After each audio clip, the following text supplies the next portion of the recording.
हे सांगायचं महत्व हे का कार्यक्रम जो आहे विद्यार्थी कौतुक समारंभ आणि त्याच्यामध्ये तुम्ही इकडे आलेले आहेत, याचा अर्थ तुम्ही 94% वगैरे घेऊन आले असाल, बरोबर? म्हणजे तुम्ही हुशार आहेत, म्हणजे आपला मराठी समाज तुमच्याकडे काहीतरी अपेक्षा ठेवू शकतो. मी प्रशांत सुभाषचंद्र साळुंखे आता तुमच्या समोर एक लेखक म्हणून उभा आहे.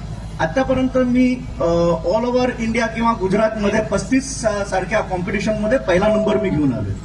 आता मी थोडासा टिप्स तुम्हाला द्यायला मागतो. थोडासा टिप्स म्हणजे काय की मी कसा काय इथपर्यंत आलो. पाटण, अहमदाबाद, सुरत, भरूच अशा 7 ठिकाणी माझा सन्मान झालाय. तर ह्या ठिकाणी मी कसा काय आलो, तर त्यासाठी मी तुम्हाला थोडासा टिप्स आपले म्हणून तुम्हाला द्यायला मागतो. की पहिलं तर मी 6वी मध्ये होतो तेव्हा माझी पुस्तकं गोष्टी माझ्या छापल्या होत्या, पण ठीक चालू होतं. पण 2015 पासून मला सफलता भेटायची चालू झाली. कधी? जेव्हा मी सर्व कामजाम सोडून लिखाणवरती माझं लक्ष ठेवलं तेव्हा. म्हणजे आपल्याला पण तेच करायचं. तुम्हाला काय करायचंय? सर्व सोडून फक्त अभ्यासावरती लक्ष द्या. दुसरी गोष्ट, कॉम्पिटिशन जिंकली म्हणजे अर्थात तुम्ही आता पर्सेंटेज घेऊन आलेत, त्याने जास्त काय हुरपात येऊन जायचं नाही. कारण की तो हुरूप आपल्याला काय करतो, मागे ठेवतो. पुढच्या वेळेस काय करतो, आपल्या टंगड्या थोडासा खेचतो.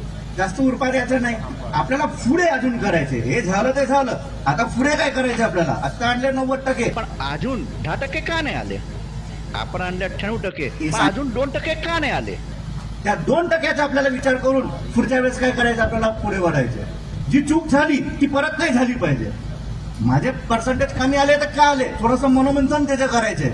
असं तुम्ही कराल, तुम्हाला स्वतःला तुमची चूक माहिती पडेल आणि तुम्ही एका वेळेस पुढे वाढाल. इकडे जे पण विद्यार्थी बसलेले आहेत ते सर्व असं समजा की आपल्या तुम्ही शिवाजी महाराजांच्या चरणाखाली आपण गोळा झालेले आहेत आणि त्या सर्वांनी तुम्ही आपल्या मराठ्यांचा भगवा ध्वज तुमच्या कारकिर्दीमध्ये जिकडे पण जाल पुढे व्हाल तर आपला भगवा ध्वज काय करायचं, तुम्हाला लहरवायचा आहे.